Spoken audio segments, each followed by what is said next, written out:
듣다 보면 궁금해지고 보다 보면 책을 결국 사게 만드는 본격 책 읽기 독서권장 방송 책 읽어주는 기자 둘. 전 김기화 기자입니다. 자, 저희가 일단 지난주에는 프레드 울만 작가의 동급생 같이 읽었는데요. 반응이 좋더라고.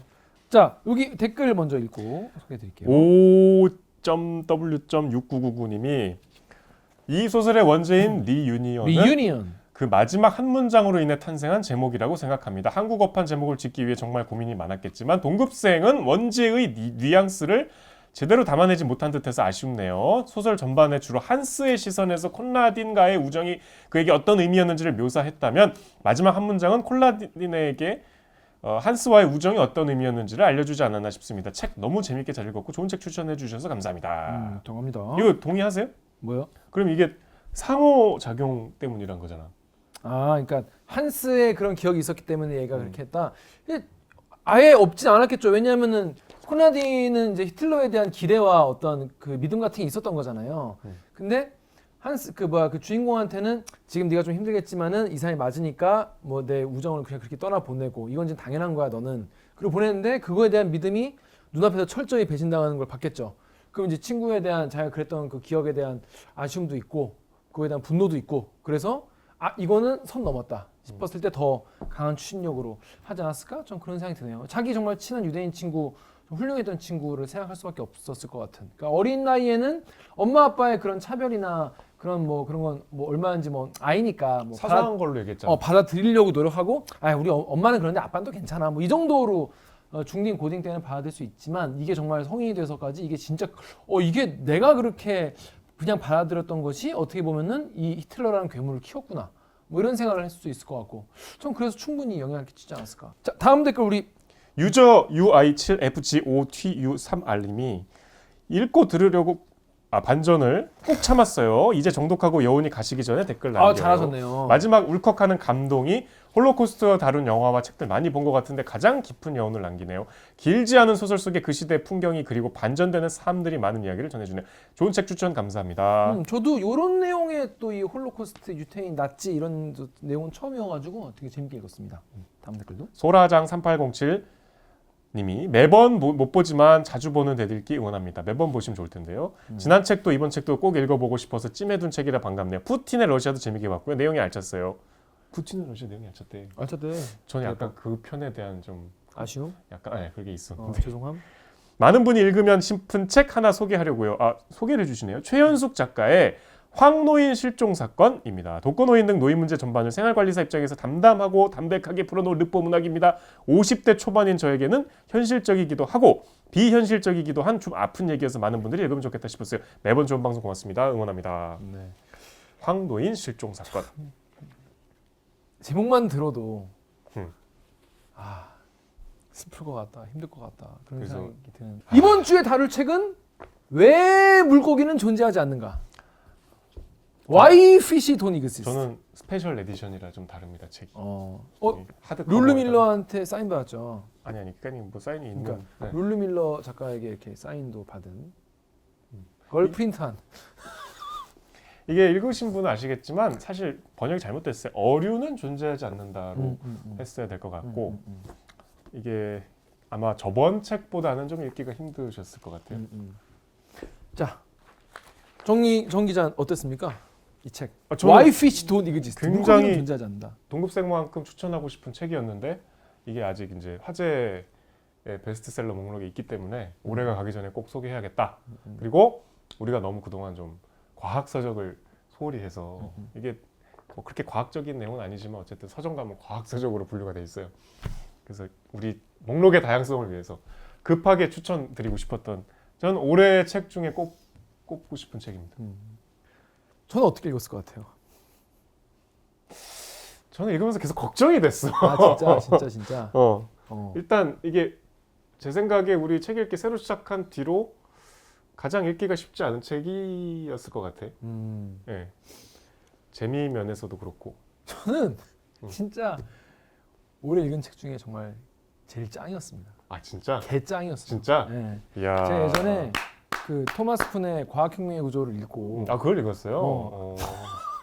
코스모스도 읽었나 혹시? 대단한 것처럼 코스모스는 무거워서 안 읽었습니다. 그렇죠. 읽기 쉽지 않죠. 근데 그때 읽고 과학과 인문학과 세계관과 철학이 약간 섞여 있는 내용이라서 너무너무 훌륭하다라고 생각을 해서 여러 번 읽었었거든요. 토마스 콘 같은 경우에는 그때의 어떤 충격보다 더 반전과 더 하품하는데. 지적인 자극을 준 너무너무 저는 야. 완전 제 취향 책. 저는 이미 너무너무 좋았어요. 뿌듯하네요. 너무너무 좋아요. 여러분 그리고 이 책 아직 안 보고 방송만 보신 분들은 책 보고 오셨으면 좋겠어요. 왜냐하면 나는 이런 내용인지 전혀 모르고 봤기 때문에 쉽지 않죠. 어떤 내용인지. 너무 충격적이었고 너무 지적으로 만족스럽고 쭉쭉 빨아먹듯이 읽었고 앞부분이 지루하지만 중반부터 속도가 붙어요? 아니요. 저는 앞부분부터 뒤까지 다 재밌게 읽었어요.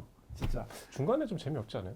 중간에 좀 지루한가? 근데 전 아무튼 굉장히 매 챕터마다 되게 재밌게 읽어가지고 아주 저는 만족스럽고. 이거 완전 김기화 갱생 프로젝트구나. 완전 아니 저는 너무너무 그러니까 제가 원래 이런 책 좋아해요. 원래 저는 대학생 때는 오히려 대학생이니까 소설 읽는 건 약간 낭비다.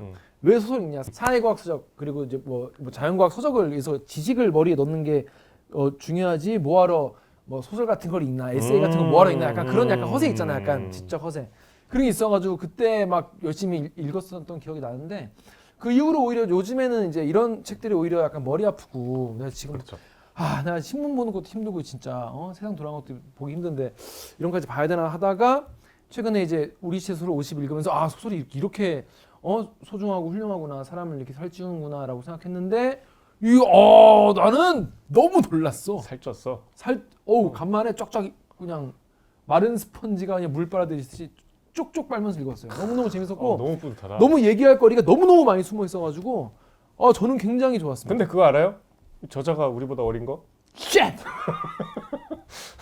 우리보다 어리죠. 그러니까 나는 좀 그런 생각 들었어. 그러니까 나는 뭐하나? 그러니까 내가 그래서 이분 블로그도 있어서 찾아가 봤거든요. 아주 왕성하게 활동하는 분이더만. 기자죠. 과학 전문 기자. 우린 뭐 하는 거야? 에?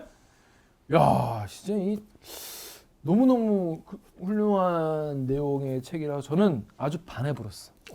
뭐 이미 너무 뿌듯하네요. 너무 그리고 이 한 인간 안에 양면 세면까지 있을 수 있고 우리가 맞다고 생각하는 것이 어떻게 장인성으로 같은 인간인데 바뀔 수 있고 또 그것이 어떻게 또 좋은 결과로도 나올 수 있고 이거 몇 번 엎치락 뒤치락 하는데 너무너무 재밌고 일단 메시지가 너무 좋죠. 메시지 너무 좋고 저는 여러분 정말 일독을 강하게 권합니다. 감탄 좀 그만해요. 진짜 리얼로다가 아직 안 읽고 이 방송을 보시고 계시다.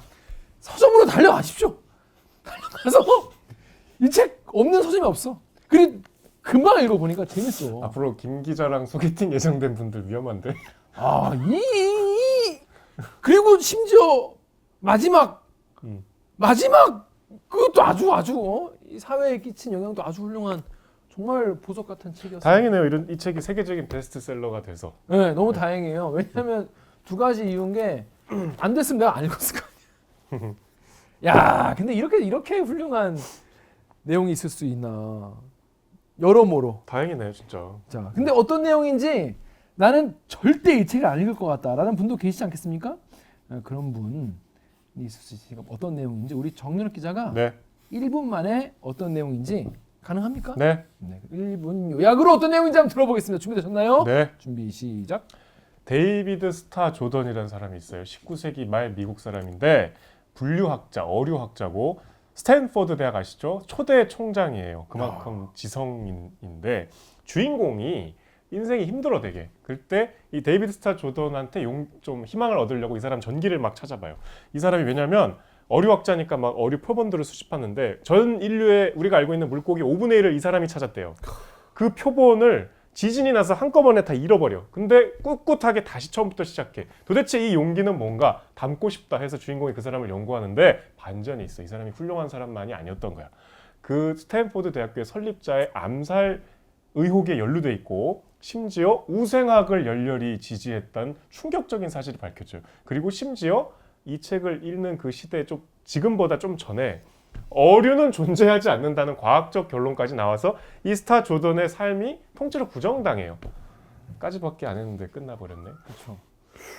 저는 처음에 물고기는 존재 안 한다고 해서 저는 전혀 모르는, 그러니까 아예 이 책에 대한 그렇죠. 사전 누구나 지식 전혀 그렇죠. 없이 봐서 뭐 어류 학자가 그러니까 우리 그 뭐야 나의 문어 선생님 같이 물고기들을 탐구하다가 얻게 되는 통찰 같은 거를 썼나 보다. 초반엔 좀 그런 냄새가 나죠. 그래서 그런가 보다 했어요. 근데 이게 재밌는 게 저자가 다른 사람이 쓴 자서전을 소개시켜주는 그런 내용으로 처음에 시작을 해요. 그러니까 이 책의 장르가 모호해요. 뭐해? 약간 아까 말씀드린 데이비드 스타 조던의 전기일 수도 있고 에세이일 수도 있고 뭐 과학 서적일 수도 있고 인문 서적일 수도 있고 좀 이상하죠.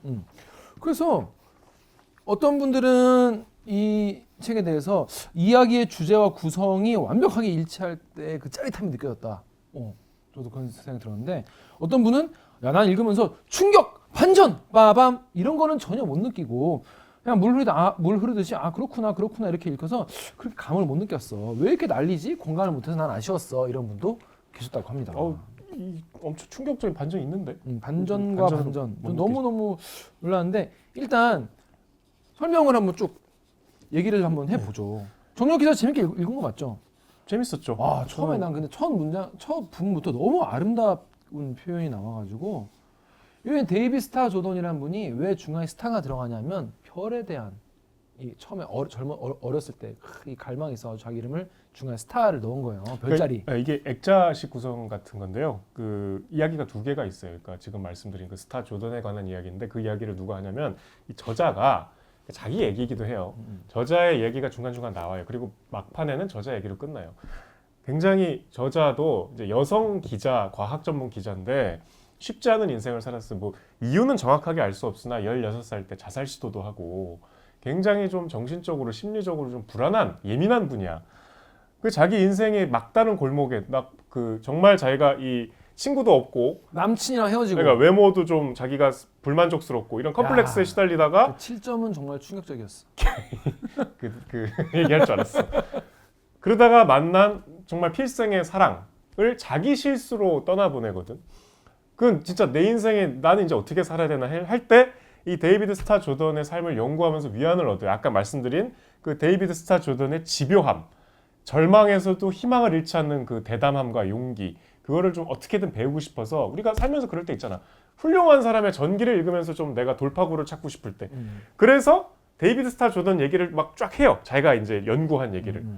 그래서 이제 데이비드 스타 조던이라는 사람이 전 누군지 전혀 몰랐지. 모르죠, 한국 사람들은. 한국 사람 아무 몰랐지. 근데 여기 보면은 이런 얘기가 있어요. 소년기에 대해서 쓴 데이비드 스타 조던이 앞으로 조던이라고 할게요. 조던 형이 자기에 대한 자서전에 이렇게 썼다는 거예요. 가을 저녁에 옥수수 껍질을 벗기던 중에 천체의 이름과 의미에 대해서 호기심이 생겼다. 이분부터 감성 터지는 감성 터져.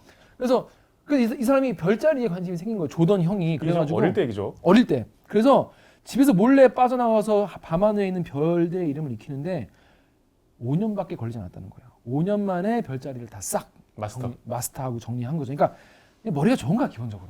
지금 조던은 아마 1851년생쯤 될 거예요. 그러니까 지금 이 이야기가 19세기 말이에요. 그러니까 지금 우리보다 어린 그 저자와 지금 이 조던의 이야기가 계속 교차돼요. 그래가지고 근데 이 조던이라는 사람은 어떤 사람이냐면은 뭔가를 수집하고 그걸 분류하고 거기서 계통을 매기고 질서를 찾고 이게 사실 분류학 같은 거잖아요. 분류학이죠. 이런 거에 굉장히 이제 관심이 있는 분류학자, 나중에는 생태인데 생태 분류학자가 돼요 나중에. 그래서 막 우리 왜 그 등산 가면 그런 사람 있잖아. 이렇게 뭐 등산할 때 막 이 나무는 이름이 뭐고 우리 다 모르는데 그 문재인 전 대통령이 그렇다며. 그 산책 가면 계속 이 꽃이 이름이 뭐고 몇 년 살고 막 그런 사람이 때문에. 그 저도 대학교 때 그런 형이 있었거든요. 형이? 친한 형이 이제 그 학교에 이제 캠퍼스 거닐면은 기와야 이거는 무슨 나무야, 뭐 언제까지 살지, 지금 무슨 상태고 나중에 무슨 꽃이 몇 달에 필 거야. 그러면 여자애들이 그거 들으면 막 너무 멋있어 막 그때 먹혔어 그런 게. 그래 그때 먹혔다고? 그때 먹혔어. 그 96학번 형인데 그 식물 이름 많이 하는 걸로 신내 나는데. 이걸 털어가지고 96이면 신내도 먹힐 시대지. 여자애들이 오빠 너무 멋있다. 그 형 키 크고 잘생겼거든요. 잘생겨서 그런 거지. 잘생겼는데 잘생긴 오빠가 이제 막 식물 이름, 꽃 이름 막 다 하니까 분위기 있는 거야. 근데 왜 이걸 왜지? 이 아이가 그랬다. 이 조던 형도 그런 사람이었던 거예요. 그래서 식물 이름을 다 알고 그 식물의 어떤 계통, 계보 이런 걸 쓰는데 굉장히 관심이 그러니까 많았죠. 별로 시작해서 이제 식물로 옮겨가고 좀 더 크면 이제 그게 어류로 옮겨가는 거죠. 그렇죠. 그래서 어떤 사람들이 근데 여기서 약간 그 뭐랄까 복선 같은 게 나와요. 뭐냐면 어떤 여느 강박과 마찬가지로 수집 습관이 신나는 일에서 파멸적인 일로 바뀌는 어떤 지점이 존재할 수도 있다 이런 얘기가 있습니다. 그러니까 너무 이런 거에 막 너무 집착하면은 사람이 이상해질 수 있다 이런 얘기를 초반에 하긴 해요. 근데 데이비드 조던은 기본적으로 머리가 좋은 사람이야. 고등학교 때 친구 없었다는 얘기가 있죠. 고등학교 때 왕따 당하고 그랬는데 왕따가 아니라 본인이 그냥 친구 없었는데 그냥 아무렇지도 않게 코넬 대학을 가요. 그냥 코넬 그냥 넘어가는 거야. 코넬 대학교는 가기 굉장히 어려운 대학이거든요. 근데 그때는 쉬었나? 아무튼 그랬는데 그리고 40대에 하버드 대학 교수가 돼요. 그러니까 인디애나 아니에요? 여기 그러네. 인디애나 때 총장이 되지. 그래서 하버드 대학 교수가 돼요. 근데 웃긴 게 근데 기본적으로 학자로서의 그 호기심이 엄청나. 이때는 하버드가 지금 같지 않나 보다. 근데 1850년대만 해도 여러분들이 신기한 게 그때만 해도 존경받는 과학자들이 벼룩과 구더기 같은 게 먼지 입자로부터 자연스럽게 발생한다. 이런 자연 발생설을 믿고 있었대요. 우리가 지금 생각하면 정말 이상한 미신 같은 이야기들을 이때만 해도 과학자들이 주장을 하고 있었으니까 과학적으로 1800년대는 되게 그러니까 19세기 굉장히 옛날인가 봐요. 근데 그런 상황에서 그 광고를 루이 보고 아가씨, 가잖아요. 루이 아가씨라는 이 사람의 스승격이 되는 이분이 뭔가 우리가 더 이상 책과 이런 상상력 가지고는 과학을 발전시킬 수 없다.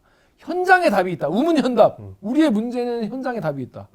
박근혜 전 대통령이 한 얘기죠. 그렇죠. 그래서 현장으로 모이자. 그래서 페니키아 섬, 아니라니까. 페니키스 섬으로 젊은 과학자들을 모아가지고 굉장히 낭만적이고 현장 이제 취재가 중요하다. 이런 젊은 과학자를 데리고 거기서 이제 딱 공동체를 강의를 만들죠. 만들죠. 그래서 거기서 공부를 하고 오는 거죠. 그때부터 이제 어류 채집에 흥미를 느끼고 강박적으로, 그러니까 이 이야기가 한 100페이지 정도까지 나오는데 그때까지만 해도 데이비드 스타 조던이라는 사람의 어떤 묵묵한 추진력 그리고 굉장히 그 지적인 그 호기심이 이게 제 표현입니다만 목가적으로 그려져요. 맞아, 너무 분위기 있어. 그냥 경이롭게, 이 묵묵하게, 그리고 그런 얘기가 나오거든. 왜 이렇게 물고기 같은 하찮은 존재에 집착하냐면 그 안에 신의 섭리가 숨어 있을 수 있다. 물고기를 연구하다 보면 인간에 대해 알 수 있을지도 모르니까 그런 이유로 그렇게 집착을 하니까 뭔가 사소한 거에 남들이 봤을 때 의미 없는 거에 꾸준히 천착하는 위대한 과학자처럼 이제 쭉 전개가 돼요. 그게 거의 책 한 3분의 1까지. 그거에 이제 처음에 김 기자도 감탄을 하다가 약 150페이지부터 약간 아직 그 전에 아직 바뀌어요. 70페이지 정도, 68페이지 정도에 무슨 얘기했냐면은 이 사람이 이제 이렇게 거기서 분류학을 하면서 이거는 무슨 뭐랑 비슷하겠구나라고 생각하는데 기본적으로 다윈의 진화론, 그게 중요하죠. 다윈의 진화론을 읽으면서 이 사람이 그런 생각 들지 않았어요? 다윈의 진화론에 대해서 이 책을 보면서 그게 당시에는 이제 창조론을 배격하는 굉장히 이단적인 생각이었는데 오히려 다윈의 진화론이 자연을 더 신비롭고 뭔가 이렇게 우리가 다 파악할 수 없는 절대적인 세상으로 묘사했어요. 오히려 더 신에 가까운 주장을 한 것으로 저는 보였어요. 다윈이 그렇게 간단하지 않더라고. 아시죠? 인류에서 책 딱 하나 썼는데 그 하나로 대박난 사람. 마르크스 아니야? 찰스 다윈. 찰스 다윈은 평생 그거 하나 썼어요. 다른 책 하나도 안 썼어. 그게 종의 기원이면 종의 하나 써도 뭐. 인정. 우리가 인정 안 한다고 뭐. 그래. 아무튼 우리가 일단 알잖아 제목을. 찰스 다윈의 종의 기원을 읽고 근데 처음에는 이게 이제 기본적으로 신에 대한 믿음 뭐 이런 게 있었기 때문에 아닌 것 같은데 하다가 이 사람이 그리고 이제 이 사람의 그 스승 아가씨라고 해. 스승은 다윈을 안 믿었죠. 아가씨는 다윈을 안 믿었어요. 그러니까 그때는 과학계가 다윈을 받아들이기 전이었나 봐요. 인간이 원숭이로부터 진화할 수 있다는 것은 역겨운 생각이다 이렇게 얘기했는데 이 당시 데이비드 스타 조던은 아직도 젊은 세대고 그리고 유연한 정신 사고가 있었기 때문에 이거에 대해서는 스승과 의견을 달리하기로 한 겁니다. 우리 입장에서 야 굉장한 용기다 학자로서. 그러니까 자기 어떤 신념보다 과학적 사실에 더 맞다라고 발표한 용기 있는 거죠. 그래서 자연을 실제로 더 가까이 들여다볼수록 다윈이 관찰한 대로 종들 사이의 영역이 딱 갈리는 게 아니라 사슴만 딱 있고 개하면 개만 딱 있는 게 아니라 불확실한 회색지대가 있다는 것을 부인하기 힘들었고 내키지 않았지만 자신도 회색지대를 알아보기 시작했기 때문이다. 데이비드는 이렇게 썼다. 나는 아이에게 꼬리를 붙들려 카페 뒤로 끌려가는 고양이처럼 우아하게 진화론자들의 진영으로 넘어갈 수밖에 없었다.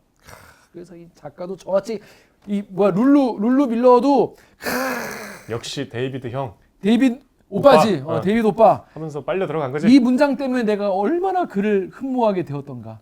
이 문장을 본 나는 두 팔로 그를 안고 볼에 입을 맞춰주고 싶었다. 정말 정신을 아득하게 하는 진화의 진실을 받아들이고 전진할 길을 찾은 그가 참 용감하다. 잘했다라고 말해주고 싶었다. 그리고 그렇기 때문에 이 사람을 나의 안내자로 앞으로 삼을 수 있구나라는 의미였다라는 거예요. 그래서 이 사람을 믿고 가야겠다라고 하면서 더 이 사람에 대한 연구를 합니다. 연구를 할수록 이 데이비드 스타 조던은 아주 그 집요하게 전 세계를 돌아다니면서 어류를 채집하고 이름을 지어주거든요. 그러니까 당시만 해도 이제 이 물속에 사는 생물에 대한 연구가 미비했을 텐데 엄청난 양의 표본을 수집해서 하나하나 규명해가는. 그래서 중간에 김춘수의 꽃 같은 얘기가 나오죠.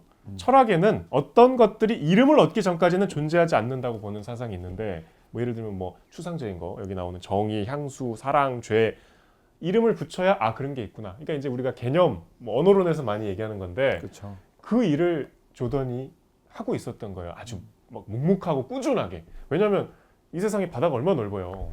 그리고 그 바다 속에 살고 있는 그 모든 생물을 채집하겠다는 발상 자체가 얼마나 무모해요.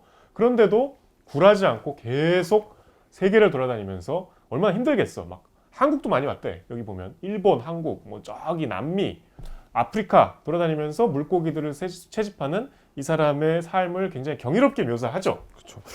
저는 이 말에 좀 동의하는 바가 있는 게 제가 옛날에 여자친구한테 굉장히 괴롭힘을 당한 적이 있거든요. 근데 그 당시에는 가스라이팅이라는 단어가 없었어요. 얘기할 줄 알았다. 난 지금 얘도 예상했어. 그때는 집착이라고 생각했어.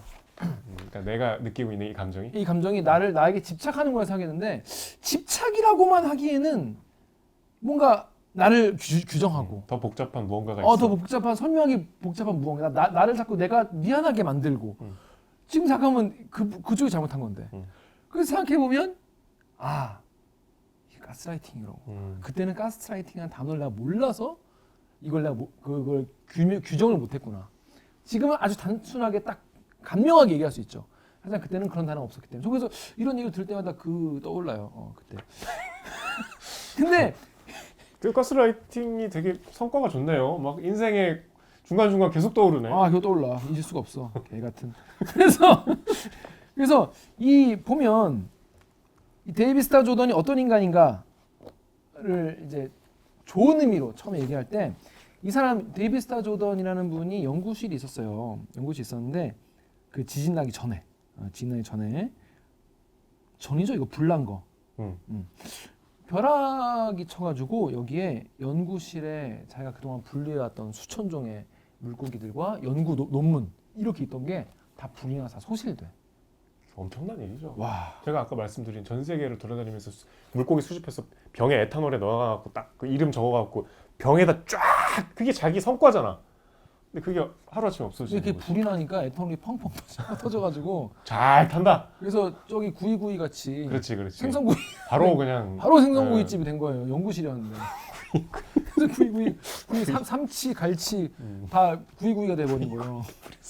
그래가지고 와 우리 여러분 같으면 어떻겠어요? 내가 평생 수년 동안 쌓아온 아직 이제 이걸 가지고 내가 책을 쓰려고 했고 그랬는데 이게 한 방에 김기화 같은 경우에는 대리기 편집하다가 뻥나. 그럼 그 멘탈로 하루 몸져 누워.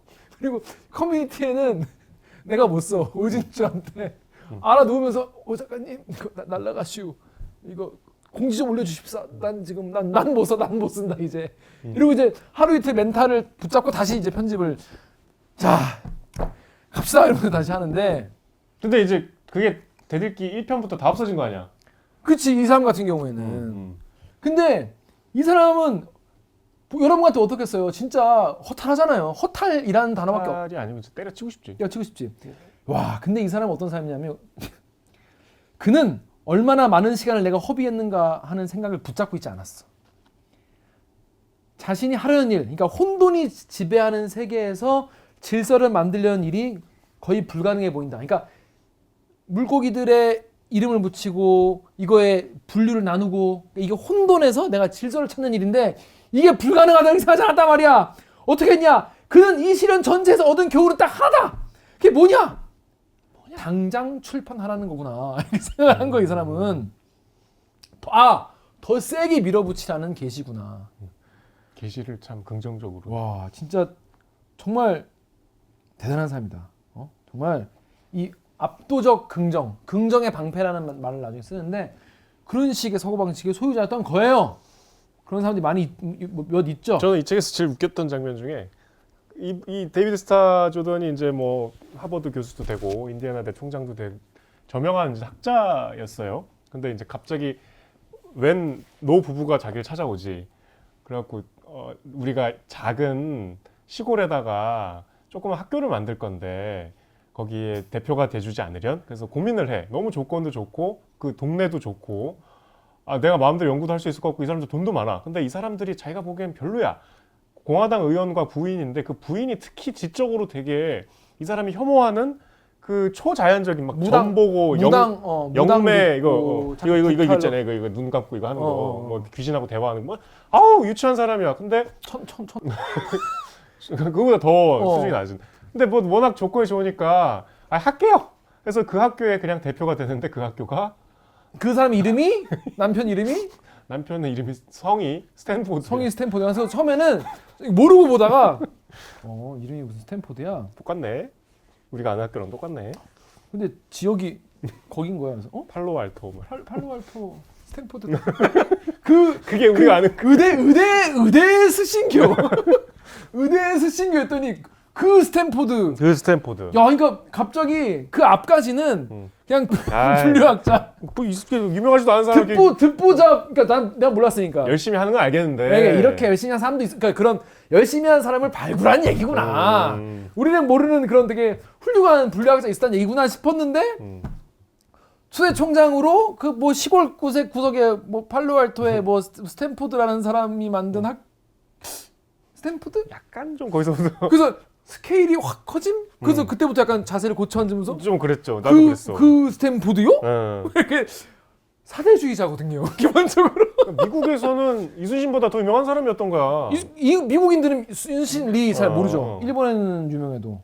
그러니까 이게 이제 그때부터 약간 국면이 바뀌는 건데 독서가. 그 국면이 또 자주 바뀌어. 그래갖고 이 양반이 이제 아까 얘기한 그 페니키스 섬에서 알게 된, 그리고 계속 공부를 하면서 이제 제자들도 생길 거 아니에요? 그 제자들을 다 자기 사단으로 끌고 와, 스탠포드에. 그러니까 완전히 스탠포드를 자기 학교로 만든 거예요. 초대 총장이면서 이제 자기 제자를 막 학과장에 앉히고 자기가 연구에 필요한 건물 세우고 배 띄우고 연구실 만들고. 지 맘대로 돈 막 쓰는겨. 그래갖고 이제 그 초대 그 설립자가 부부라 그랬잖아요. 남편이 일찍 죽고 부인이 이제 말하자면 학교 이사장이잖아. 근데 이 부인이 보기에 이제 이 데이비드 스타 조던이 너무 독단적이고 자기 사람들만 쓰고 족벌주의라 그러지 보통. 학교가 규모는 점점 커지는데 운영은 점점 옛날식의 운영을 고수하고 있는 거야. 그래서 이제 마찰이 생기는데 거기서 나오는 일화들부터 이 사람이 좀 이상한 사람일 수도 있겠다. 스타 조던이. 첫 번째가 그 아주 자기가 아끼는 제자를 그 자연과학대 학장으로 앉히거든요. 그럴 수 있어. 근데 그 학장이 이제 결혼한 지 오래된 사람인데 학교에서 바람을 피죠. 그래서 그거를 도서관 사서가 보고 스타 조던한테 와서 자기가 이런 걸 목격했으니, 그러니까 무슨 그 적나라한 장면을 들켰나 봐. 어머. 그 도서관에서. 어머. 사서가 도서관에서 왜 그래? 그 총장한테 이런 부도덕한 일이 있습니다. 저 사람을 해임시키십시오. 그랬더니 자기 제자를 고발한 거잖아. 해임시키는 게 아니라 그 고발한 그 사서한테 너 만약에 이 사실을 발설하면 동성애자라고 폭로하겠다.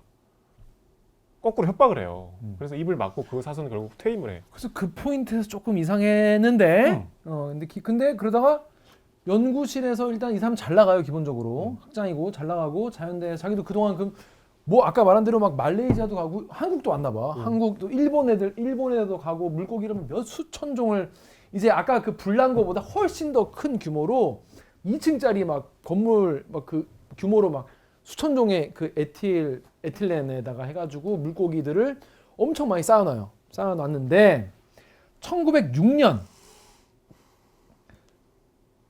갑자기 7.9 규모의 지진이 납니다. 와, 엄청 큰 지진이죠. 대지진이죠. 야, 이게 그러니까 이게 와장창 다 무너진 거 아니에요? 그러니까 이제 캠퍼스가 무너지면서 막 사상자가 엄청 생기는 학생들도 막 돌에 깔려 죽고 와, 그런 참혹한 사고가 있는. 그 이 사람이 거기에 달려가는데 사람이 옆에 죽은지도 모르고 자기 그 물고기. 표본 물고기 보러 간 거예요. 아, 이 대목이 야 이건 참 뭐랄까 영화로 찍어도 굉장히 스펙타클하겠다. 굉장히 최근에 이제 베트남에 있는 한 호텔인가 거기서 원통형의 어마어마한 수조가 베를린. 베트남이라고 사기를 치냐? 아니 사기친 게 아니지. 내가 이걸로 이득을 취하려는 게 아니니까. 베를린. 배로 시작해서 같은 배신교. 그래서 베를린이구나. 그래서 무너졌잖아요. 그거보다 훨씬 더 다양한 종류의 물고기들이 아유 비교가 안 되죠. 2천 몇백 종류. 그러니까 이 지구의 그 바닷속 생물이 거기 다 모여 있는 거야. 표본이. 그리고 표본에다가 겉에 병에다가만 이름을 붙여놔서 이게 와장창 팡창 깨지니까 얘가 누군지 모르는 거지. 모르지. 기억이 안 나. 이 그 의대 막 이거 가지고 어떤 물고기는 망한 거지 내가. 왜냐면 내가 그동안 이 혼란, 그러니까 우리가 이름을 붙이기 전에는 이게 혼란인 거잖아요. 카오스인 상태에서 내가 여기서 이름을 붙이고 어디서 발견한 뭐고 특징이 뭐니까 너는 뭐 연어다, 연어과다, 아니면 뭐 상어과다, 뭐 이런 식으로 했을 거 아니야. 고등어과다. 너랑 너는 친척이다. 자기가 이걸 해놨는데 이게 이건지 막 모르겠는 거. 그러니까 모아놓은 거 그냥 다 없어진 거야. 그냥 와장창 그냥 다 그냥 된 거예요. 아, 엑셀로 그냥 쫙 정리했는데 잘못 소팅을 해가지고 번호랑 쫙 헷갈려 버린 거지. 누가 누군지 모르는 거야.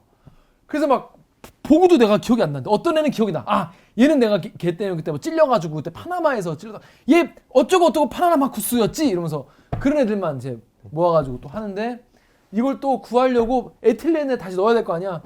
에틸렌 구하려는데 에틸렌이 없어. 그 당시만 해도. 그러니까 동료 교수들한테 전화해가지고 에틸렌 보내달라고. 에틸렌 보내달라는데 이틀 걸린대. 이틀 동안 어떻게 해? 상하지 않게 하려고 어떻게 해? 물을 계속 붓는겨 이틀 내내. 막 소방 호스를 막 이렇게. 여기서 또 대학원생의 비애가 나옵니다.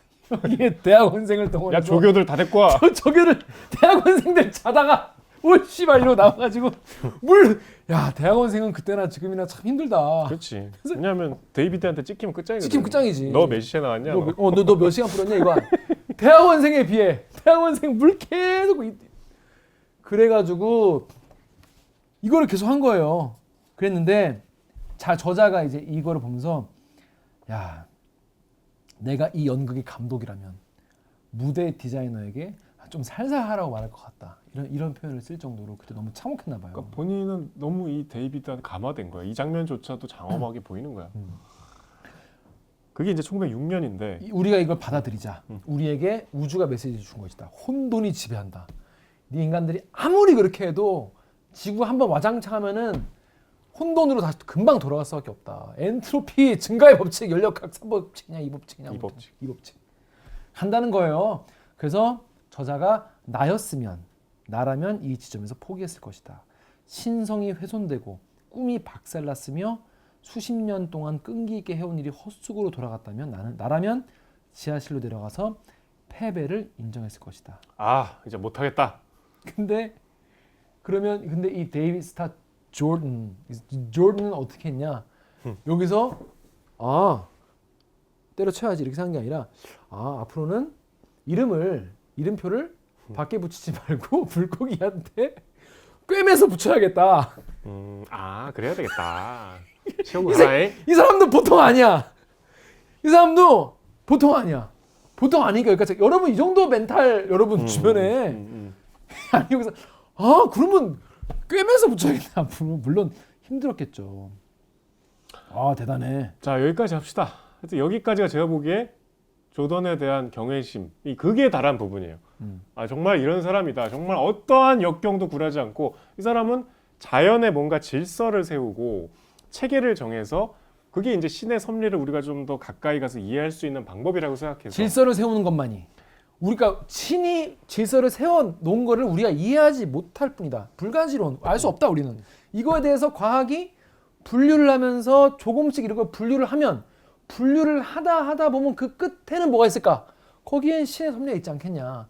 거기엔 어쩌면 인간이 있을 수 있다. 이런 것이 어떤 성스러운 어떤 장엄하다는 표현. 그래서 과학과 이런 지성에 대한 추구가 결국에는 신의 어떤 메시지를 메시아, 그러니까 신의 메시지로 인간이 더 다가가는. 그 멋있잖아요. 멋있잖아요. 지금 방금 김 기자 얘기한 그 일화, 지진의 일화가 얼마나 멋있어. 그러니까. 이 역경도 크게 이 사람을 뭐 좌절시키지 않았으니까. 어떻게 보면 저는 그러니까 바벨탑 생각도 했어요. 그 바벨탑의 어떤 일화가 어떤 인간의 어떤 건축의 어떤 이 기술로 신에게 우리가 도전하다가 한 방에 간 거 아니야. 신이 하나님이 아이 새끼로 그냥 이러고 와장창해서 그냥 다 죽은 거 아니에요. 김 기자는 무신론자 아닌가요? 전 무신론자죠. 뭐 성경도 좋아하시나 봐요. 아이 성경 재밌잖아. 저는 뭐 좋아합니다. 근데 저는 약간 이게 이 지진의 일화가 약간 바벨탑의 약간 비견될 맞아. 그러니까 본인에게는 그렇게 근데 또 시도하죠. 그런데 여기서 이 일화와 그리고 과학자로서의 면모는 굉장히 뭐랄까 존경하고 경외심이 들 만한 그런 포기를 모르는 그런 사람인데 여기서 어떻게 이 사람은 그럴 수 있었느냐라는 거에서 좋게 생각하는 게 뭐지? 뭐의 방패? 뭐의 방패를 가지고 있어서 이 사람은 긍정의 방패? 그 표현이 나와요 여기. 네. 책 똑바로 안 봤구만. 무슨 방패? 방패는 잘 모르겠는데. 방패라고 써 있어요. 기억이 안 나는데. 어.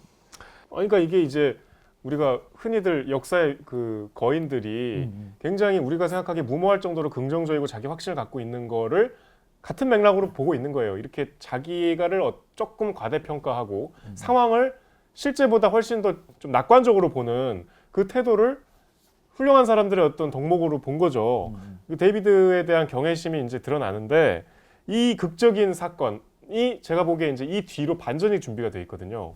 그러면 그 당시 사고로는 그러면 이렇게 그러니까 계보를 분류하다 보니까 되게 게으르고 그냥 처박혀 있는 게 좋은 식물들은 아 이거 퇴화된 거구나. 멍게 얘기 나오지. 멍게가 예를 들어서 그냥 그 자리에 붙어 있는 걸 선택한 게으름. 멍게가 원래는 물고기 정도였는데 이게 남이 기생한 거를 받아먹고 살다 보니까 지금처럼 딱 한 군데 식물처럼 고정된 삶을 사는 좀 열등한 동물이 될 수밖에 없었다. 라고 생각하죠. 그러니까 여기서 어류로 옛날에 생각하는 거. 왜냐면 아 이거 아주 훌륭한 책이야. 왜냐면 비유를 뭐라고 하냐면 여러분 바닷속에 사는 걸 옛날에 다 어류라고 생각했다는 거예요. 지금도 우리는 그렇잖아. 우리는 그렇잖아. 뭐 고래나 아쿠아리움 갈까? 아쿠아리움 어류 보러 갈까? 어류 보러 가는 거 아니야. 근데 뭐라고 얘기하냐면 이건 얘기해서 뒤에 해도 되지만 미리 얘기하는 게 좀 도움이 될 것 같아서. 하세요. 우리가 그러면 거꾸로 얘기하면은 산에 사는 거를 다 뭐 산류 이렇게 생각한다는 거죠. 산생류. 그럼 산에 사는 자연인. 뭐 자연인. 자연인도 산에 사니까. 자연인 그러니까 진짜 거기서 사는 산적분이 계실 수 있잖아요. 산에 사는 산적. 또 빨치산. 지리산 반달곰. 지리산 반달곰, 호랑이, 멧돼지. 그리고 뭐 새도 있고. 새, 곤충이 다 같은 종이다라고 옛날에 본 거예요. 옛날에 그 정도로 이게 그냥 폭력적으로 그냥 나눠버린 거지. 인간의 기준에서. 그렇게 생각하다 보니까 자기도 어제까지 그렇게 생각해놓고 지금 전 어제와 다른 인간이죠. 이거 쓰니까. 너무 그걸 야만인 취급하는데. 그래가지고 이 사람은 아 그러면 어차피 같이 바다에 사는데 어떤 뭐 참새치를 막 슈슈슈 이렇게 다니면서 막 아름다운 몸을 뽐내고 어떤 생물은 그냥 바닥에 쳐 앉아가지고 그냥 남이 주는 거 삐끄러 먹으니까 이건 되게 열등한 존재다. 자 그러면 그렇게 따지면 이게 물고기나 개처럼 그러니까 멍게와 따개비 같이 한 자리에 고착돼 살아가는 존재는 퇴화된 거고 지능이 떨어진다라고 생각한 거예요. 그렇게 생각할 수 있잖아요. 그 당시 사고로는. 그래서 뭐라고 생각했냐면 그러면 장기적으로 한 생물에게 도움을 주면 그냥 이렇게 도움 없이는 살아가지 못하는 것들에게 멍게와 따개비 같이 살게 할 수 있게 해주면 그럼 그 결과 신체적으로나 인지적으로나 쇠퇴하게 되는 게 아닐까? 이게 논리적으로 맞죠? 그러면 이걸 가지고 이게 동물 세계의 극빈자 상태를 그대로 유지시키면은 계속 그런 애들만 나오는 게 아닐까? 멍게의 새끼는 멍게가 나올 거 아니에요. 그렇잖아요. 자, 점점 불안하죠. 점점 불안해. 그러면 그럼 이제 아오스타라는 곳이 있는데 여기가 장애인들을 모아서 이제 사는 그런 동네였어요. 장애인도 있고 뭔가 이제 사회에서 아주 극빈층에 해당되는 분도 있고 정말 사회적 약자들을 모아놓은 곳이죠. 이거 굉장히 충격적인 부분이기 때문에 한번 읽어드릴게요. 그러면 그 극빈자들과 게으른 이때 그래서 게으르기 때문에 그렇게 가난해졌다라고. 그러니까 인간계의 멍게. 인간계의 멍게. 그치. 이분 생각이야. 그치. 우리가 말하는 게 인간계의 멍게들이 모여 사는 곳이 그런 수용소라고 생각했어요, 여러분. 자기가 돈 벌 능력도 없고 지식도 없고 남이 자선만 기다리고 있는 이 게으른 종족들. 그래서 그 종족들이 새로운 인간 종으로 그 사람들이 퇴화되고 있고 그 사람들의 자식은 더 그렇게 살아갈 것이다라고 논리적으로 과학적으로 그때 그렇게 생각한 거예요. 그래서 책을 쓰기 시작해요. 책을 뭐가 쓰냐면 자선 그리고 호의, 지금은 치면 복지라고 할 수도 있겠죠. 사회 복지 같은 것이 부적합자, 적합하지 않은 부적합자의 생존을 초래한다. 맞죠? 이 사람 입장에서는 그런 자선에 얼마나 위험한가, 이런 자선이 우리 사회에 얼마나 위험한가. 그러니까 멍게를 도와주면 멍게밖에 안 나올 텐데. 멍게만 나오니까 멍게의 번성을 가져오는 일이다 이렇게 생각하는 거죠. 과학자 이 사람은 정치가가 아니었어요. 그런데 그래서 전 세계 인류의 쇠퇴를 예방할 유일한 방법은 이 백치들, 이 멍게들, 인간 멍게들을 다 죽이는 것이다. 죽이는 게 아니고 몰살하는 것이라고 권고하는 책. 그러니까 자손을 낳으면 안 되는 거지. 그렇죠. 그래서 그게 그거지 뭐. 그렇죠. 그래서 그의 도움에 힘입어서 미국 땅에 널리 보급된 어떤 학문, 그것이 바로 우생학입니다. 이게 제일 충격적인 반전이에요. 나 너무 놀라가지고. What? 써놨네. 너무 놀란 거예요. 우생학자가 된 거예요. 그러니까 와. 이때는 이제 약간 돌이킬 수 없이 이 사람이 이제 이상한 사람이구나. 앞에는 이게 다가 아니었구나라고 확신을 하게 되는 부분이고. 너무 놀랐어. 요 앞에 이제 다른 또 하나의 사례가 뭐냐면 아까 제가 말씀드린 그 스탠포드의 설립자 중에 부인, 남편은 죽고 부인이 계속 이 데이비드의 학사 운영에 대해서 경고를 해요. 그리고 이제 잘라야겠다 얘를 마음 먹는데 그 시점에서 갑자기 죽어요, 그 부인이. 그래서 이 데이비드한테 굉장히 천운인 거지. 근데 어떻게 죽냐면 한번 독살 시도가 있었는데 뭐 마셨는데 물맛이 이상해서 토해갖고 그때는 안 죽었는데 하와이로 요양을 가는데 그 하와이에서 결국 무언가를 먹고 죽어. 그래갖고 그 하와이 의사들이 이거는 독극물에 의한 중독 사인이다 라고 판단을 했는데 데이비드가 스탠포드에서 비행기 타고 하와이로 날아가서 상황을 정리해버려. 자기가 의사를 하나 데리고 가서 이거 검사해봤더니 이거는 그게 아니고 뭐 무슨 빵을 많이 먹어서 뭔가 과식이다, 이건 이상한 결론을 내리고 끝내버려. 왜냐면 하와이는 시골이니까 별로 이렇게 주목을 안 하고 이 미국에서 존경받는 지식인이 자기가 결론을 딱 내버리니까 언론은 그것만 받아줬고. 그래서 뭐라고 하냐면 우생학이 지금은 그러니까 우리는 우생학하면 그냥 나치 생각하잖아요. 무슨 우생학 히틀러 생각하잖아요. 근데 그거보다 더 무섭더만. 난 이건 아예 모르던 내용이어가지고. 잠깐만 우생학 얘기 더 하기 전에 그래서 이제 돌아와갖고 그렇게 이제 이렇게 은폐를 하는데 그게 시간이 갈수록 계속 의혹이 생기고 여러 가지 문제점들이 계속 제기가 되니까 결국은 이제 그게 뭐 이 조던이 조던이 독살했다 이 결론까지는 아니었지만 결국은 학교에서 잘려요. 이제 총장직에서 잘려서 시간이 남아 돌아다니다가 아까 김 기자가 얘기한 그 수용시설까지 가본 거야. 이런 생각을 애초에 갖고 있었고 당시에 그게 막 유행하려던 시기여서 이런저런 강의도 자기가 듣고 책도 보고 자기 생각과 맞아 떨어지니까 내 연구 결과와 이게 약간 일치하는 부분이 있으니까 관심을 갖다가 이 김 기자가 얘기한 그 시설에 가보고 충격을 받아서 그때부터 이제 우생학의 전파자가 되는 거죠.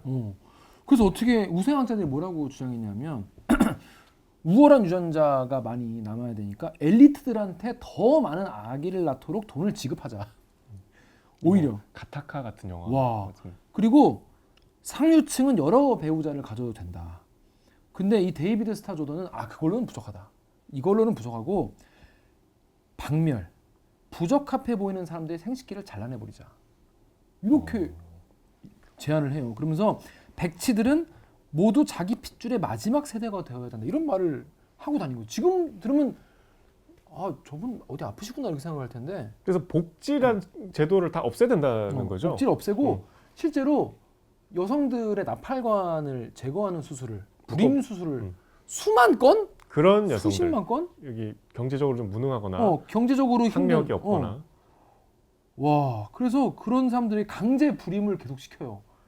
그래서 어마어마하게 많이 그러니까 그런 당시에 생각을 갖고 있는 의사들뿐이 아니고 주 정부 미국은 이제 연방제니까 이게 법적으로 이게 오케이를 하더라고. 어떤 주에서는 지금도 미국 가면 뭐 텍사스 이런 주는 되게 보수적이잖아요. 세금도 잘 안 걷고. 그러니까 일부의 미국의 주들은 그걸 합법적으로 법안을 만들어서 그냥 막 잡아가는 거야. 못 사는 사람들 뭐 저기 저 못 배운 사람들을 잡아가서 아우슈비츠 같은 수용소에 몰아넣고 강제로 불임 수술하고 그런 일이 있었다는 것도 저도 잘 몰랐는데. 이거는 근데 1900년대 초입니다. 그러니까 너무 미국에서 이런 지금 상상도 못하는 일이에요. 지금도 이런 주장을 하는 트럼프 지지자들이 많대요. 진짜 우생학을 지지하는 아직도 많은 유권자들이 있대요. 진짜 정말 뭐랄까 미개하네요. 그리고 여기 나오지만 법적으로는 아직도 남아 있다는 그러니까. 거 아니야. 사문화되긴 했지만 그게 법이 폐기되지 않았대. 아직도 있대. 아무도 그 법을 적용하진 않지만 리얼임? 실화임? 법이 실화입니까? 다 없어지지 않았다는 실화입니까? 강제 불임을 시키는 거예요. 장애인이나 가난하거나 이런 여자에게. 판단이 되는 멍게라고 판단되면 그러니까 인간 데려가서. 멍게라고. 어마어마하게 많이. 그래서 이거 근데 이 책이 되게 재밌는 게 계속 그럴싸한 이야기를 계속 그 반대 논리를 반박을 계속 하는 게 있는데 이 책에서 뭐라고 하냐면 뭐 그 전에도 있었던 논쟁이긴 한데 그러니까 본인이 그러니까 진화론자잖아요. 그리고 찰스 다윈의 종의 기원을 제대로 읽었다고 있는 거잖아. 근데 이 사람의 주장 우생학은 찰스 다윈의 종의 기원으로 반박될 수 있다는 거예요. 뭐라고 하냐? 찰스 다윈의 종의 기원에 따르면 동질성은 사형 선고와 같다. 그러니까 한 종에서 같은 그 종족끼리만 계속 번식을 하면은 오히려 퇴화된다는 거예요. 핵심은 변이다, 변이. 자연에 뭐랄까 적응을 하려면은 다양한 변이가 나오면서 그 중에서 살아남는 그런 인자들이 얼마나 건강하고 강력한지 그런 변이가 다른 개체 간의 이종 교배가 얼마나 큰 활력과 변식력을 심어주는지. 그러니까 쉽게 말해서 네가 종의 기원을 똑바로 읽었으면 그딴 소리 못한다. 이거 아니겠습니까? 당신의 유전자 포트폴리오를 다양화하는 게 중요하다. 상황이 바뀌면 어떤 특징에는 이런 유전자가 더 잘 살아남을 수 있는데 하나만 추구하는 그런 유전자야말로 오히려 인류의 쇠퇴를 가져온다. 종의 기원 똑바로 읽었냐 말이야. 똑바로 읽고 지금 그런 얘기 하냐. 그러니까 자기가 찬양했던 그 조던의 지적인 일생을 조던 스스로 그러니까 번복하는 오류를 정말 끔찍한 오류를 지금 생각하면 이건 히틀러 나오기 40년 전이에요. 히틀러한테 무기를 쥐어준 거죠. 지적 무기를 쥐어준 거죠. 이런 거를 자기가 막 흠모하면서 정신없이 읽었던 그 사람이 한 짓이라는 거야. 야. 이 독서가 이때부터 되게 충격적인 국면으로 가요. 아까 그러니까 앞서서 제가 그 살인 사건 그 결국은 여러 정황상 이 사람이 독살을 한 걸로 나오거든요. 아직 뭐 확정은 안 됐지만 법적으로 이미 뭐 100년 전 일이니까. 근데 그거보다 사실 이게 더 충격적이죠. 그 뒤에 이제 우생학으로 막 점철된 그의 말년이 이제는 회복할 수 없는 지경이 돼버리잖아요, 인생이. 죽을 때까지 이거에 대해서 자신의 주장을 굽히지 않았다고 합니다, 이분은. 자, 그래서 이 룰루 밀러 누님이 보다가 누님 아니지? 우리 어리다고? 어려. 룰루 밀러 누나, 나하고 똑똑한 누나. 아니 씨발 이게 말이 되나? 자기도 충격을 받은 거예요. 그래서 이게 쭉 이 사람이 왜 이랬을까? 제가 아까 방패 얘기한 게 낙천성의 방패. 나하고 책 똑바로 안 읽었는데. 예. 그래서 뭐냐면 이 사람은 낙천적이기 때문에 자기 주장이 옳다라는 사람을 그냥 밀어붙이는. 그래서 남의 말에 별로 이렇게 굴하지 않는. 그게 낙천적이랑 무슨 상관이지? 아니, 잘 될 거라고 생각하는 거죠. 근데 전 사실 초반에 읽으면서 뭐 나 같은 사람이군. 그러니까 혼자 그러다가 허미 쉬펄 이런 사람이요? 나와는 다르군. 이랬어. 근데 뭐라고 했냐면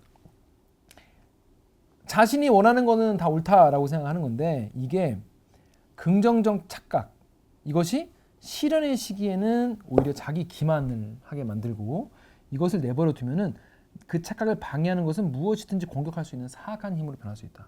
그러니까 쉽게 말해서 김기화가 대일기 하는 게 옳다라고 생각하는데 대일기를 하지 못하게 하는 사람은 저에겐 다 악이거든요. 다 적이야. 그래서 공격하는 거지. 똑같은 거예요. 그러니까 내 생각이 틀릴 수도 있는데 틀렸을 때 잘못 공격하면 잘못된 거잖아 내가. 근데 그것이 꼭 늘 올바른 방향으로만 가지 않는다. 뭐 몇 사람 떠오르네요. 그쵸. 악이야 그 사람들은 나한테. 아무튼 그런데 그게 훌륭했던 게 뭐냐면 이 사람이 왜 이렇게까지 극단적으로 갔을까? 결국 이것은 그 아가씨. 첫 옛날 스승. 스승 이름이 아가씨예요. 아가씨. 존경했던 무슨 스승. 아가씨지? 안드레 아가씨? 아니 그건 아닌 건 알겠어. 그 아가씨 아니야? 아무튼 그 아가씨 선생님 페니키스 섬 헛간에서 저 어렸을 때 젊은 데이비드한테 씨앗을 심어놨다는 거죠. 인셉션에서 꿈에 씨앗을 심어놓듯이 그거는 자연 속에 이거 훌륭한 표현, 사다리가 있다는 믿음이라는 거예요. 자연의 사다리. 근데 생각해 우리 옛날 생물 시간에 배웠어. 박테리아가 제일 하등한 미생물. 아무튼 그게 제일 하등하고 점점 이 피라미드가 있어. 피라미드. 그 제일 위에 인간 있잖아. 여러분 기억나시죠? 생물 시간에 배웠어. 이 위에 무슨 뭐 포유류, 양소리 위에 파충류 위에 포유류 위에 인간. 그 아담과 하와 둘이 손잡고 있잖아. 이게 아니라는 거야. 근데 이 데이비드의 인생 자체가 사실 그걸 규명하는 인생이었거든. 아까 김 기자 얘기한 대로 지진에도 굴하지 않는 의지는 결국은 이 피라미드 사다리를 좀 더 구체적으로 극명하게 드러내려는 노력의 일환이었던 건데 그게 이제 정말 극적으로 드러난 게 우생학에 대한 이 옹호. 그러니까 이거 자연을 위아래 계층을 나눠서 사람까지 이렇게 본 거죠. 누가 더 우월하고 누가 더 열등한가를 가지 그런 시각으로 본 것부터가 잘못됐다 이 말이요. 지구를 그렇게 본 걸 넘어서서 사람까지 사다리를 본 거야. 그렇죠. 그게 왜냐하면 이 사고 방식이 인간 안에까지 오니까 멍게이 같은 인간, 박테리아 같은 인간 이런 거는 없어져야 된다. 아우 진짜 말만 들어도 끔찍하다. 근데 그게 되게 지적으로 완전 무결하다고 그 당시 생각했다는 게 난 너무 그럴싸하기 때문에 더 무서워요. 그리고 지금도 그렇게 생각하는 사람들 있잖아요. 지금 우리 사회도 있어요. 없지 않죠. 그래서 박테리아에서 시작해서 인간까지 이르는 객관적으로 더 나은 방향으로 향하는 신성한 계층 구조가 있다. 그런데 지금 이 작가가 봤을 때 자 우리보다 까마귀는 기억력이 더 좋고 침팬지는 우리보다 패턴 능력 인식도 훌륭하고 개미는 더 착하고 주후펠충은 일부 일처제를 더 많이 하고 인간의 지구상에 있는 모든 생물을 실제로 검토해 볼 때 인간의 그러니까 이걸 꼭대기로 두려면 하나의 인디케이터가 있어야 될 거 아니에요. 하나의 인디케이터, 하나의 어떤 지표에서 단 하나의 계층 구조를 인간에게 올려놓으려면은 우리는 상당히 학술적으로 힘든 고개를 해야 된다는 거예요. 조금 설득력이 떨어지더라. 무슨 말인지 알겠는데 사실 인간이 지구를 지배하고 있죠.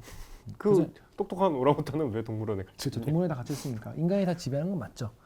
근데 아무튼 뭔 얘기인지 알겠어. 나도 그래서 나도 이 부분을 그냥 좀 뭐 알겠는데 이 정도는 뭐 이 정도는 넘어가자. 넘어갈 수 있어. 거예요. 근데 사다리는 없다. 다윈이 그렇게 말한 거예요. 다윈이 사다리는 없다. 그리고 우리가 그렇게 사다리 친 거는 인간의 어떤 시각에서 우리의 편리함을 위해서 한 거다. 그리고 이제 결정적으로 김 기자가 아까 잠깐 얘기했지만 이 책의 제목이 제가 아까 물고기가 아니고 어류가 맞다 그러는데 이제 그 연구 결과가 우리 시대에는 나왔잖아요. 데이비드가 사실은 그렇게 헌신적으로 자기 삶을 다 바쳐서 연구했던 그 어류 사다리, 어류의 어떤 나무 그 나무로 체계를 정리하잖아요. 그 시도 자체가 처음부터 틀렸다는 어류라는 말은 없다. 결국 다윈은 무슨 말 하고 싶었냐면 자연에서 생물의 지위를 매기는 단 한 가지 방법은 없다. 하나의 이걸 바다에 살면 어류, 산에 살면 산류. 존나 무식한 소리다. 존나 무식한 소리고 단 하나의 계층 구조에 매달리는 것은 더 큰 그림, 자연의 전체 조직의 복잡 다단한 진실을 놓치는 것이다. 좋은 과학이 할 일은 우리가 자연에게 편리하게 그어놓은 우리의 선들 그 너머를 보려고 하는 것이 더 중요하다 이 말이요. 그러니까 다윈도 똑바로 안 읽은 거다. 여기 되게 쉬운 예가 나오죠. 그 연어랑 페어라는 게 뭐 실러캔스 같은 거 얘기하겠지. 그다음에 곰이었나요? 곰. 세 개 중에 비슷한 거 두 개를 찝어봐라. 그럼 당연히 우리는 연어와 페어 두 물고기를 고르겠지만 어로 끝나잖아 둘 다. 사실은 곰하고 페어가 둘이 되게 유사하고 연어는 완전히 다르다. 멍게는 심지어 척추동물에 더 가깝다는 거예요. 그 멍게가 우리가 알고 있는 그 기준 자체가 이제 저는 몰랐거든요. 멍게 멍게 맛있죠. 맛있지. 맛있지. 지금까지 나온 것 중에 제일 맛있지. 전 진짜 좋아해요 멍게. 그러니까 침 나온다 진짜. 지금까지 우리가 알고 있던 어류라는 말 자체가 성립하지 않는다는 거. 바다에 사는 생물을 하나의 범주로 묶을 수 없다는 게 뭐 최근에 이제 꽤 최근도 아니에요. 보면 1980년대에 나왔대요. 그런 얘기가. 그러니까 데이비드 스타 조던의 일생을 부인하는, 부정할 수밖에 없는 과학적인 이제 연구 결과가 입증이 된 거죠 이미. 그런데 뒤에서 또 한 번 또 뒤집어. 뭐냐? 이 데이비드 스타 조던은요 어마어마한 평화주의자, 박애주의자였다고 합니다. 그래서 전쟁하지 마라. 대통령들 만나고 다니면서 외교관들에게 1차 만나면서 대전을 미국의 참전을 반대했던. 그래서 국제 평화상도 받았나? 받았을걸요? 아무튼 그래 상을 받았네. 그래서 말년에 세계를 돌면서 외교관들에게 전쟁하지 마라. 그런 강연을 엄청 많이 하고 다녔어요. 각성을 했나? 그래서 각성을 했나? 이게 그렇게 사람을 이렇게 죽이는 건 뭐 이렇게 생식을 못하게 하는 건 문제가 있다는 걸 인식했나? 그게 아니라 자기 생각은 똑같아. 그대로인데 데이비드 스타 조던 생각에 전쟁은 한 국가의 가장 훌륭하고 똑똑한 인재들을 고갈시키는 것이다. 그래서 가장 좋은 자질을 지닌 남자들이 싸우러 나가서 죽으면은 전쟁에 못 나가는, 정말 말씀드리 죄송하지만은 뭐 눈 나쁘고 뭐 신체가 불편한 부적합한 자들이 남아서 번식을 이어가기 때문에 전쟁은 안 좋다. 그래서 한 국가가 낳은 최고의 인재들을 파괴하는 데 내보내면은 차선의 부적합한 자들이 그 빈자리를 메울 것이다. 약한 자들, 악한 자들, 낭비하는 자들이 번식하고 나라를 차지해 버릴 것이다. 그래서 전쟁을 만든다. 우생학적 목표를 이루기 위해서 평화주의자가 된 거예요. 야, 기가 막히죠. 뭐 하여튼 되게 참 그렇게 그냥 죽었어요. 저렇게 살다가 끝까지 생각이 바뀌지 않고. 그러니까 그 데이비드 스타 조던의 사례, 그리고 데이비드 스타 조던의 굉장히 그 매몰됐던 자기의 어떤 흠모했던 그게 이제 배신을 당하면서 오히려 주인공 이 저자는 인생에 큰 깨달음을 얻죠. 이 사람이 아까 말씀드린 대로 굉장히 순탄치 않은 어린 시절을 보내다가 또 정말 자기 상처가 시련의 상처가 너무 깊어서 방황하던 그 시기에 이제 이런 공부들을 하게 됐는데, 그러다가 이제 아까 말씀드린 그 시련의 과정에 이제 성 정체성 얘기가 나오거든요. 이분이 약간 바이섹슈얼이어서 남자를 만나다가 여자의 또 애인이 생겨갖고 이렇게 뭐 그걸 용납하지 않는 남자, 뭐 그런 스토리가 있었는데 결국 자기가 정말 사랑하는 여성, 동성의 애인을 만나요. 이가 굉장히 좀 멋있는 장면인데, 그 애인과 함께 이제 휴양지에 가서 수영을 하면서 그 애인을 바라보면서 이렇게 생각하거든요. 이건 내가 그려왔던 인생이 아니었어. 체격이 아주 작고 애인이 나보다 7살이 어리며 자전거 경주에서 나를 이기고 툭하면 나를 향해 어이없다는 듯 눈동자를 굴리는 여자, 내가 여자인데 여자를 쫓아다니는 거는 이게 내가 그려왔던 인생이 아니야. 그런데 이건 내가 원하는 인생이다. 나는 범주를 부수고 나왔다. 자연히 프린트된 커튼 뒤를 들춰보았다. 있는 그대로의 세상을 무한한 가능성의 장소를 봤다. 모든 범주는, 모든 그 카테고리, 체계, 이거는 상상의 산물이다. 이걸 내가 깼더니 세상에서 가장 근사한 느낌이다. 이게 사실 큰 각성이죠. 멋있는 얘기잖아요. 기가 막혀. 그러니까 이 책은 장르를 너무 넘나들어서 정신이 없는 약간. 심지어 문학적이야. 감수성이. 나 너무 감탄했어. 그러니까 어류가 없는 것처럼 이게 우리가 아는 이게 다가 아니라는 거예요. 우리가 인간의 편리로 그냥 그리고 그것이 굉장히 폭력적일 수도 있고. 그러니까 이게 어디에나 적용될 수 있죠. 우리의 삶도 우리가 뭔가를 좀 꿈꾸고 있다면 그 꿈 자체가 무의미할 수도 있고 그 꿈이 다가 아닐 수도 있고, 상대를 내가 어떤 기준으로 규정을 했다면 그게 잘못됐을 수도 있고, 우리의 어떤 근간을 흔드는 질문들이잖아. 이런 훌륭한. 그러니까 이게 참 대단한 게 뭔가 배워야 될 것 같은 모범적인 인물로 책의 한 절반 가까이를 섭의하다가 그 인물을 갑자기 반면교사를 삼기 시작해서 획 틀어서 전혀 다른 빌런으로 메시지를 던지는 절묘한 형식이죠. 그래서 다 읽고 나서 후기가 좋아. 후기가 좋아. 후기 없나요? 후기 꼭 알려주세요. 이런 댓글이 달려가지고 이 책이 출간되고 6달 뒤 스탠퍼드 대학과 인디애나 대학은 데이비드 스타 조던이 이름이 붙은 건물의 이름을 바꾸기로 결정했다. 두 학교 모두 학생들과 임직원, 교직원, 졸업생들이 편지와 기사, 온 오프라인 시위로 항의한 결과 내려진 결정이다. 사이다 후기까지. 제가 찾아보니까 그 스탠포드의 조던 홀이라고 있대. 조던 홀. 유명한데 원래 조던 홀. 그 되게 큰 엄청 도서관 같은 데인가 봐. 그러니까 진짜 유명한 분이었더라고. 진짜 우리야 몰랐지 뭐. 그러니까 뭐 와, 되게 기가 막히는 책이었습니다, 여러분. 여러분 이 책을 다 읽고 보신 분은 어떠실지 모르겠고 또 안 읽고 들으신 분 놀라셨을 수도 있을 것 같아요. 또 표지가 또 너무 이쁘잖아. 표지가 너무 이제 책이 재밌을 것 같다가 읽으면서 어잉 이게 뭐지? 어잉 이게 뭐지? 되게 책이 이쁘니까 뭔가 좀 아름답고 그냥 아기자기한 이야기일 줄 알았는데 전혀 그렇지 않죠. 전 이거만큼 다양성에 대해서 설득력 있게 쓴 책은 못 본 것 같아요. 하여튼 우리 세상에 있는 모든 기준을 한번 의심해보자 이런 용감한 얘기, 정말 대담한 이야기를 설득력 있게. 그리고 자기 작가의 어떤 삶도 되게 솔직하게 많이 써 있고 해서 막 장르를 너무 넘나들고 저는 아주 제가 지금까지 얘기한 걸로 해서 제가 잘 읽은 거 맞죠? 뭐 너무 훌륭한 독자인 것 같아서 뭐 너무 놀랐습니다, 진짜. 근데 김 기자 얘기 듣고 이제 진짜 박진감 넘치게 재밌겠구나라고 생각하실 수도 있는데 그렇진 않아요. 제가 좀 약을 잘 팔아서 네, 제가 이게 막 앉은 자리에서 이게 아니라 중간중간은 좀 힘든 부분도 있고 지루한 부분도 있고 그러니까 이 책을 하나 딱 읽으면 굉장히 큰 여행을 이렇게 지나간 느낌이 들어요. 막 큰 산을 내려온 느낌? 근데 신기하게 놀랍게도 저는 한순간도 지루하지 않았던 것 같아요. 진짜 그런 순간 없었어요. 저는 다 재밌었어요. 이 아버지 얘기도 재밌고 그럴 수도 있죠. 이 안에 아버지와 아버지와 치악산 그런 느낌도 좀 있고 아주 훌륭한 그러니까 아버지의 어떤 삶의 철학도 틀린 거죠. 그렇지. 아버지는 계속 없다. 아버지도 과학자인데. 아버지 약간 시니컬한 과학자인데. 시니컬해. 우리는 다 무의미해. 우리는 우주에서 보면 티끌 같은 존재야. 아무것도 아니야 우리는. 뭐 그런 그 입에 달고 사는 분이야. 근데 그것조차 틀렸다는 결론에 이르러요. 그러니까 인생엔 장엄함이라는 것이 있다.